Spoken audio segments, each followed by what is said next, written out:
అందరికీ నమస్కారం అండి. శైలజ వినిపించే కథల ఛానల్కు స్వాగతం. ఈరోజు మనం జొన్నలగడ్డ నారాయణమూర్తి గారు రచించిన మూడో ప్రశ్న అనే కథను విందాం. ఈ కథ సెప్టెంబర్ 1988 చందమామలో ప్రచురింపబడింది. విక్రమపురి రాజ్యాన్ని పాలించే వినోదవర్మకు సాహిత్య శాస్త్ర చర్చలంటే చాలా ఇష్టం. ఆయన ఎక్కువ కాలాన్ని పండిత గోష్ఠులతో గడుపుతూ ఉండేవాడు. ఇది అదనుగా తీసుకుని రాజుకు స్వయాన మేనల్లుడు, సైన్యాధిపతి అయిన నాగవర్మ పరిపాలనలో అనవసర జోక్యం కలిగించుకుంటూ నిరంకుశమైన పద్ధతులతో ప్రజలను నానాయాతనలు పెట్టసాగాడు. ఇలా కొంతకాలం జరిగాక నాగవర్మకు రాజును పదవి నుంచి తొలగించి తానే సింహాసనం ఎందుకు ఆక్రమించుకోకూడదు అన్న దురాలోచన కలిగింది. అందుకోసం అతడు పథకాలు వేయడం ప్రారంభించాడు. మంత్రి మాణిక్యవర్మ నాగవర్మ చేస్తున్నదంతా గమనిస్తూ ఉన్నాడు. ఒక రోజున ఆయన రాజును కలుసుకుని నాగవర్మ చేస్తున్న ఆగడాలు, చేయబోతున్న కుతంత్రం అంతా పూసగుచ్చినట్టు చెప్పి, మహారాజా, తమరు వెంటనే తగిన చర్యలు తీసుకోకపోతే పెద్ద ముప్పు వాటిల్లగలదు అని హెచ్చరించాడు. వినోదవర్మకు సహజంగా బంధువులంటే ఎంతో అభిమానము, నమ్మకము. ఆ కారణం చేత ఆయన నాగవర్మను పిలిచి సంగతి తెలుసుకున్న తర్వాతే ఏమి చేయాలన్నది ఆలోచిద్దామనుకున్నాడు. ఆయన మర్నాడు నాగవర్మను పిలిచి మంత్రి చెప్పినదేమిటో అతడికి వివరించి, ఇదంతా నిజమేనా అని గద్దించి అడిగాడు.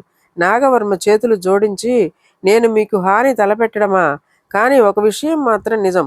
తమకు ఎలాంటి అసౌకర్యము, శ్రమ లేకుండా పరిపాలన సక్రమంగా సాగిపోవాలన్నది నా అభిప్రాయం. అందువల్ల వీలైనప్పుడల్లా ప్రజల మధ్యకు వెళ్ళి వాళ్ళ అవసరాలు తెలుసుకొని తగిన విధంగా పరిష్కరించి వస్తున్నాను. వాళ్ళు ఏం చేయాలనుకున్నా, మాట్లాడుకోవాలనుకున్నా కావలసినంత స్వేచ్ఛ ఉన్నది. ఆ కారణంగా ప్రజలు మునుపటి కన్నా తమని ఎక్కువగా అభిమానిస్తున్నారు అన్నాడు. నువ్వు చెప్పిన దానికి, మంత్రి చెప్పిన దానికి ఎక్కడా పొందన లేదు అన్నాడు వినోదవర్మ. బహుశా మంత్రి గారికి నేను చేస్తున్న మంచి పనులు చూసి ద్వేషభావం కలిగి ఉంటుంది. పరిపాలన గురించి ప్రజలు ఏమనుకుంటున్నారో తెలుసుకునేందుకు వాళ్లను సభకు పిలిపించి తమరే ప్రశ్నించవచ్చు కదా అన్నాడు నాగవర్మ. ఆ సలహాకు రాజు వినోదవర్మ కొంత ఆశ్చర్యపడి, సరే, రేపే ప్రజలను సభకు రావాల్సిందిగా చాటింపు వేయించు అన్నాడు. రాజు వినోదవర్మ ప్రజల కష్టసుఖాలు స్వయంగా తెలుసుకునేందుకు సభ ఏర్పాటు చేస్తున్నట్లు దేశం నలుమూలల నాగవర్మ చాటింపు వేయించాడు. అయితే దానితో పాటు నాగవర్మ అనుచరులు పట్టణాలు, పల్లెలు తిరిగి రేపు రాజసభలో ఎవరైనా నాగవర్మకు వ్యతిరేకంగా మాట్లాడితే వాళ్లకు పుట్టగతులు లేకుండా చేయగలమని బెదిరించారు. ఇది విన్న ప్రజలు చాలామంది లేనిపోని బాధలకు గురి కావడం ఎందుకని సభకు రావడం మానేశారు. ఇక మర్నాడు రాజ్యసభకు వచ్చిన వాళ్ళంతా నాగవర్మ అభిమానులే. వాళ్ళంతా రాజ్యంలో ఎలాంటి అభివృద్ధి పనులు జరుగుతున్నవో చెప్పి అందుకు నాగవర్మ సహాయమే ముఖ్య కారణం అని అతన్ని పొగడసాగారు. మంత్రి మాణిక్యవర్మ జరుగుతున్న కుతంత్రమంతా చూస్తూ నిస్సహాయుడిగా ఉండిపోయాడు.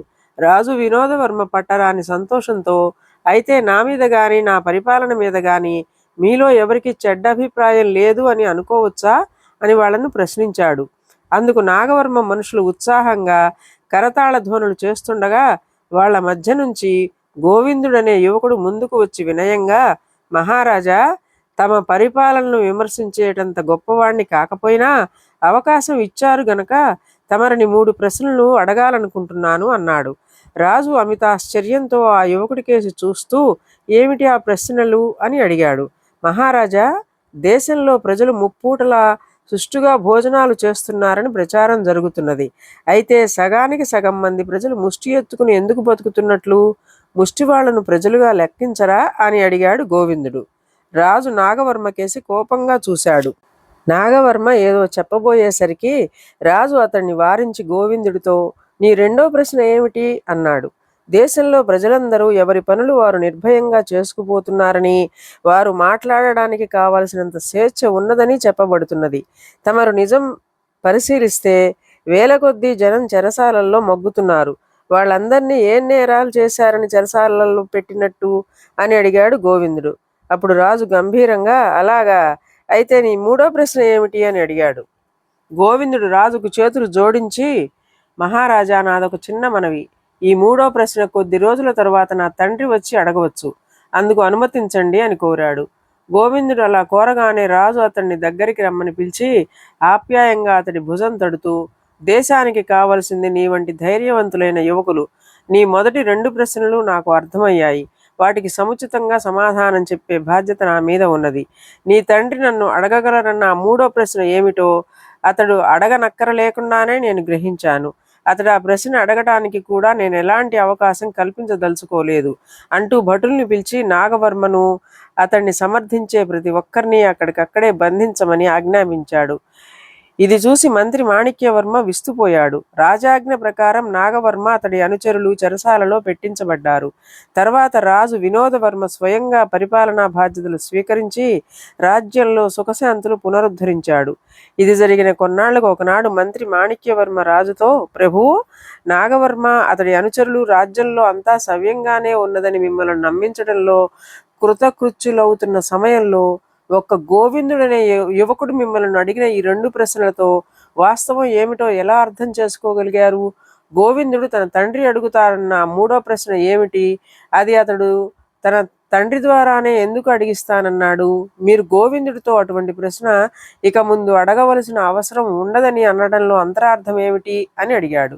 మంత్రి అడిగిన దానికి రాజు వినోదవర్మ మందహాసం చేసి, రాజ్యంలో నాగవర్మ కల్పిస్తున్న భయంకర పరిస్థితుల దృష్ట్యా గోవిందుడు ఆ 2 ప్రశ్నలు అడిగిన తరువాత ఇక తాను బతికి బట్టగట్టడం అంటే అసాధ్యమని నాకు సూచనప్రాయంగా తెలియపరిచాడు.